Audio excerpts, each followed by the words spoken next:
Hello, aspirants. Welcome to another power packed session. Today, we are exploring the Indian economy with the most important from basic to advanced question and answer series that every aspirant must master. It covers all the competitive exam, so stay till the end and challenge your knowledge. Let's jump straight into the question number 1. The Stand Up India scheme primarily aims to promote entrepreneurship among option A is all farmers, option B is SC, ST and women entrepreneurs, option C is exporters only, option D is senior citizen. Can you get this very basic question right in just 5 seconds? If yes, then comment. The correct answer is yes. Option B. The Stand Up India scheme was launched by the Government of India to promote entrepreneurship at the very grassroots level. It specifically focuses on economic empowerment and job creation among women and individuals from scheduled castes and scheduled tribes. Understood? Now, the level up question is with reference to the Stand Up India scheme, consider the following statements. Option 1 is it was launched in April 2016. Option 2 is the scheme is implemented by the Small Industries Development Bank of India, SIDB. Option 3 is loans under the scheme are available only for manufacturing enterprises. Option 4 is each scheduled commercial bank branch is expected to facilitate at least one loan to an SC/ST borrower and one loan to a woman borrower. Which of the statements given above are correct? Option A is 1 and 2 only. Option B is 1, 2 and 4 only. Option C is 1, 3 and 4 only. Option D is 2, 3 and 4 only. Pause the video if you need more time to think the question and read the option very carefully. Now,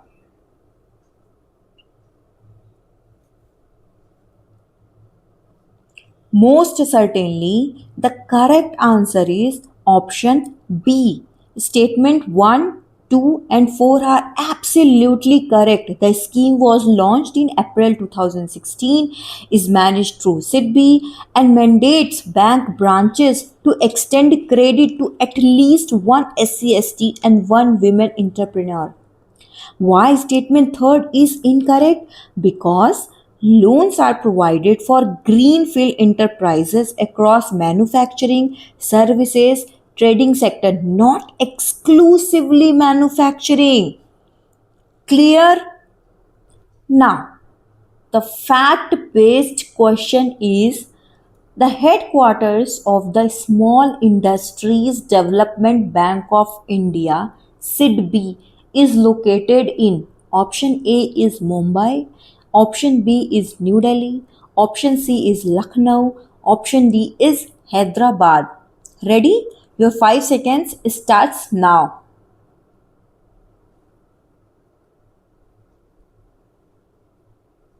Precisely correct answer is option C. Unlike many major financial institutions and regular bodies headquartered in Mumbai or New Delhi, the Small Industries Development Bank of India has its principal headquarters located in Lucknow, Uttar Pradesh. Understood? Now, question number 4 is with reference to the Indian Renewable Energy Development Agency Limited IRDA, which of the following statements is are correct? Option 1 is it is a public limited government company. Option 2 is it is a non-banking financial company. Select the correct answer using the code given below. Option A is 1 only. Option B is 2 only. Option C is both 1 and 2 only. Option D is neither 1 nor 2. Now, take a 5 seconds pause and lock in your answer. Fair enough. The correct answer is absolutely C. Both statements are correct. IRED is a public limited government company established in 1987 under the administrative control of the Ministry of New and Renewable Energy.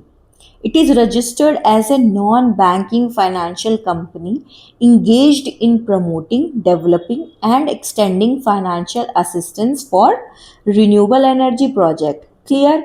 Now comment what is the basic difference between banking company and non banking financial company NBFCs. Clear? Now, the core conceptual question is, consider the following statements. Option 1, the service sector contributes the largest share to India's national income. Option 2 is, the agriculture sector employs a larger proportion of the workforce than the service sector. Option 3 is, the industry sector contributes more to national income than the service sectors. Which of the following statement given above are correct? Option A 1 only, option B 1 and 2 only, option C 2 and 3 only, option D 1, 2 and 3 only. This question is very important and core conceptual question. Read the options very carefully.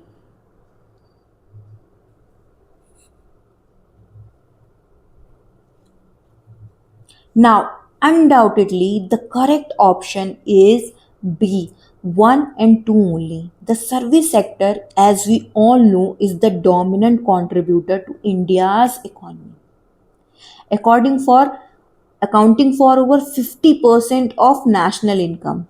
Meanwhile, the agriculture sector remains the primary employer, engaging a larger workforce share than any other single sector. But why statement third is incorrect? Because the industrial sector's contribution is significantly lower than the service sector, lower than the tertiary sector. Understood? Number 6 is, consider the following statements regarding the goods and services taxes in India. Option 1 is, goods and services taxes is a indirect tax. Option 2 is, goods and services tax subsumed both central and state indirect taxes. Option 3 is, goods and services tax was officially launched at a special session of parliament in 1st July 2017. Which of the following statements given above are correct? Option A is 1 and 2 only. Option B is 2 and 3 only. Option C is 1 and 3 only. Option D is 1, 2 and 3 only. This one is a bit tricky, but just give it a try.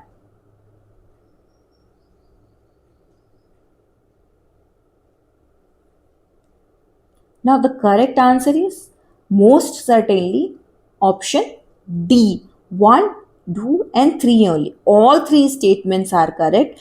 GST, Goods and Services Taxes, is a comprehensive multi stage destination based indirect tax. It subsumed major central and state levels levies such as excise duties, services taxes, VAT, and luxury taxes, and was officially rolled out nationwide during a historic midnight parliament session on July 1st, 2017. Clear? Now, question number 7 is, the controlling authority of government expenditure is, option A is the Reserve Bank of India, option B is Niti Aayog, option C is the Finance Commission, option D is the Ministry of Finance. This is very general awareness question. Now, the correct answer is absolutely option D, the Ministry of Finance. The Ministry of Finance serves as the ultimate controlling authority for central government expenditure. Specifically, the Department of Expenditure within the ministry reviews and manages physical outlays, structural financial allocation, and budgetary requests from all other ministries. Read this fact very carefully and note down on your notebook. Clear? Now, very basic question. Which one of the following is not a department in the Ministry of Finance? Which one of the following is not a department in the Ministry of Finance? Option A is expenditure, option B is revenue, option C is banking division, option D is economic affair. Now you just need 3 seconds to log this very simple question. Now the correct answer is option C. The Ministry of Finance contains dedicated departments such as economic affairs, expenditure, revenue, financial services, investment and public asset management, and public enterprises. There is no individual department named banking division under the Department of Financial Services. Got it? Question number 9 is the Economic Survey of India is prepared by option A is Reserve Bank of India, option B is Ministry of Statistics and Program Implementations, option C is Department of Economic Affairs, Ministry of Finance, option D is Niti Aayog. Again, static GK. Yes, the correct answer is option C. The Economic Survey of India is a flagship document compiled annually by the Economic Division of the Department of Economic Affairs, Ministry of Finance, under the direct guidance of the Chief Economic Advisor. Understood? Question number 10 is consider the following statements regarding the Economic Survey of India. Option 1 is it is presented annually in Parliament. Option 2 is the economic survey is commonly referred to as report card of the economy. Option 3 is it is legally binding on the government. Which of the statements given above are correct? Option A is 1 and 2 only. Option B is 2 and 3 only. Option C is 1 and 3 only. Option D is 1, 2 and 3 only. Just read this question again and you will get the answer in just 5 seconds.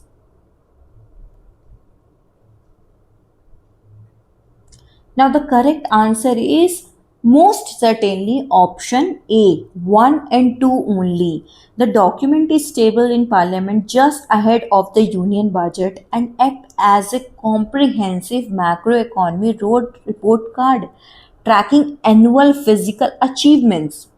So why statement third is incorrect? Because its policy suggestions and outlooks are completely analytical and advisory, holding no statutory or legally binding power over government choices. Clear? Question number 11 is budget is an instrument of. Budget is an instrument of. Option A is monetary policy of the government. Option B is physical policy of the government. Option C is commercial policy of the government. Option D is none of the above. No pressure. Just a bit of fun. Just enjoy the question. Now, the correct answer is absolutely B. Physical policy of the government. The union budget is a core instrument of government fiscal policy. While monetary policy focuses on managing the money supply and interest rate through the central bank, fiscal policy centers on government revenue collection, taxation, expenditure, adjustment to influence national macroeconomic conditions. Alright, question number 12 is consider the following statements regarding the union budget. Option 1 is the term budget is mentioned in the Constitution of India. Option 2 is Article 112 provides for the annual financial statement. Which of the statements given above are correct? Option A is 1 only. Option B is 2 only. Option C is 1 and 2 only. Option D is none of the above.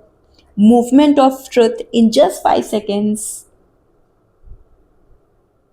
Now the correct answer is option B, 2 only. Statement 1 is incorrect because the word budget does not appear anywhere within the literal text of the Constitution of India. And statement 2 is correct, as Article 112 outlines the requirement to the table the official estimation document formally designated as the annual financial statement. All right. Question number 13 is, the first union budget of independent India was presented on. The first union budget of independent India was presented on. Option A is 26 January 1950. Option B is 1st April 1948. Option C is 15th August 1947. Option D is 26th November 1947. Put your thinking caps on and your 5 seconds starts now.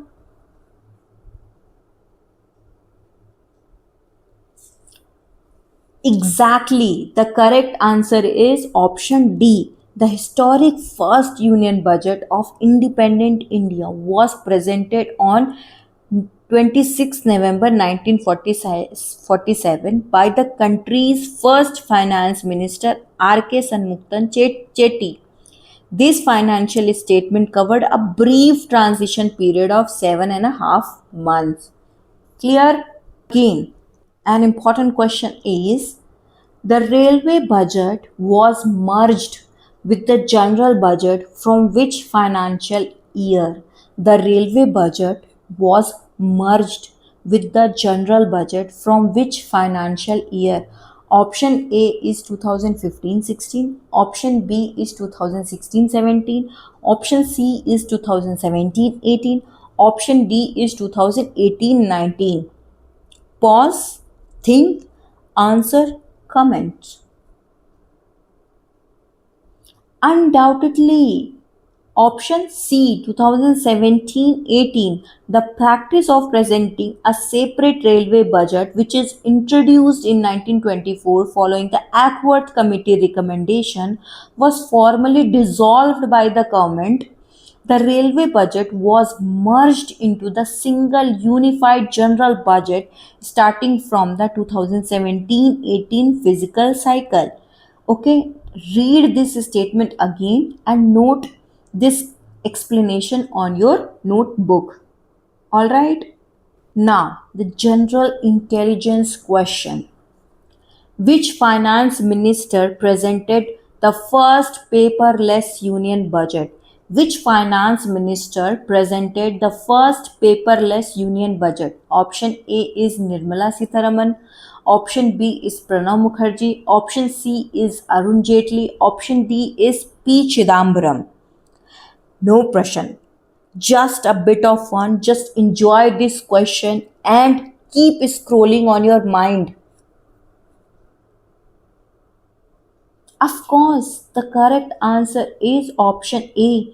Finance Minister Nirmala Sitharaman presented the first ever digital paperless union budget during the 2021-22 physical presentation.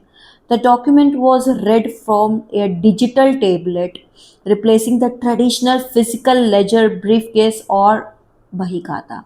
Understood. Question number 16 is, in the Union Budget of India, which one of the following generally constitutes the largest component of revenue expenditure? Option A is defense capital outlay. Option B is interest payments. Option C is subsidies. Option D grants to states. Look at these four options very carefully.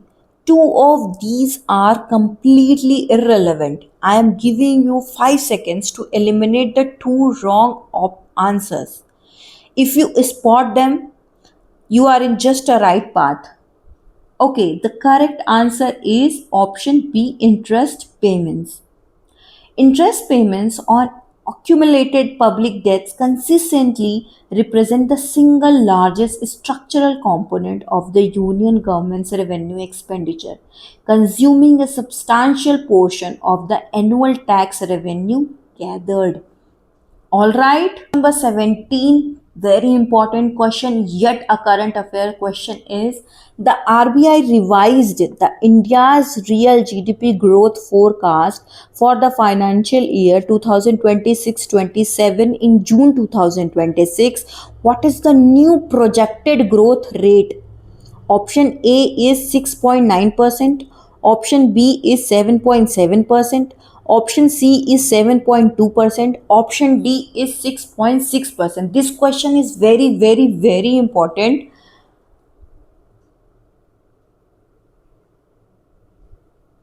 Absolutely, the correct answer is 6.6%. In response to changing macroeconomic cycles, consumption trends, and global trading conditions assessed during its mid year reviews in June 2026, the Reserve Bank of India recalibrated its projection, settling India's real GDP growth target for financial year 2027 at 6.6%. Please, dear aspirants, just note down this important explanation on your revision notebook. This will definitely knock out in any competitive exam. All right? Power packed question. The primary objective of an economic stabilization fund is to. The primary objective of an economic stabilization fund is to. Option A is promote exports only. Option B is a fund created to manage economic fluctuations and maintain stability. Option C is finance defense expenditure. Option D is increase foreign direct investment. Don't think when the option is given in the long form statement that is the only correct answer. No. Sometimes it is hidden in the very short answer also. Okay. Now, the correct answer is option B. An economic stabilization fund is a physical mechanism designed to counter cyclical macroeconomic volatility by observing excess cash reserves during high performing growth phases and injecting financial relief during recession. It insulates the broader economy for external shocks. Good? Back to back power packed question. Recently, the Economic Stabilization Fund was in the news in connection with which sector? Option A is agriculture, option B is banking, option C is aviation, option D is telecommunication. Look at these four options. Two are completely irrelevant regarding this topic. Did you spot them? Comment the answer. Of course, option C, aviation sector, in line with the specific industry support adjustment highlighted in current 2026 commercial aviation policies, economic stabilization emergency mechanism were actively structured to buffer global fuel volatility, operational overhead challenges, and logistic chain from airlines. Fair enough? $1 million question.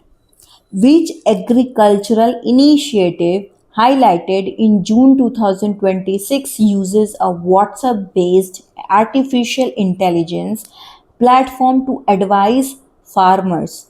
Option A is Oilseed Kisan Mitra.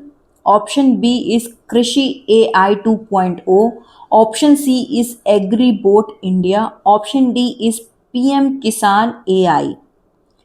Think this question again and read the option very carefully because answer is hidden in this option.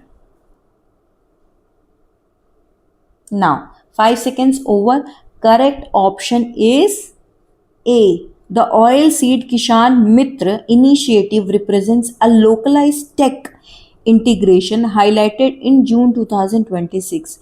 It leverages a conversational WhatsApp based AI assistant to deliver instant, customized agronomic guidance, pest diagnosis, and market intelligence to oilseed farmers. Comment which institution has launched this important features to the farmers. All right. Thank you, aspirants, for participating in today's session. I hope this basic to advanced Indian economy helped you revise your important concepts and assess your preparation for your upcoming exam. Let me know your score in the comments and tell us how many questions you answered correctly. If you find literally this session helpful, do not forget to like the video, share it with your friends and subscribe to the channel for more exciting, the basic to advanced, the MCQs and the daily quiz challenges.